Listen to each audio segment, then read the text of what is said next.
নমস্কার, আমি শ্রী মিলন অধিকারী। দেখতে থাকুন শ্রী মিলন অধিকারীর চমৎকার টোটকা। চ্যানেলটিকে সাবস্ক্রাইব, লাইক এবং শেয়ার, কমেন্ট বক্সে অবশ্যই কমেন্ট করবেন। বালিশের নিচে কি রাখলে আপনার কি হতে পারে আপনি জানেন কি?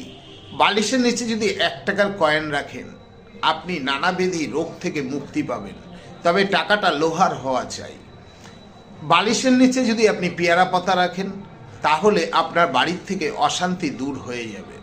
বালিশের নিচে যদি আপনি হলুদ রাখেন, তাহলে আপনার সৌভাগ্য ঘুরে আসবে।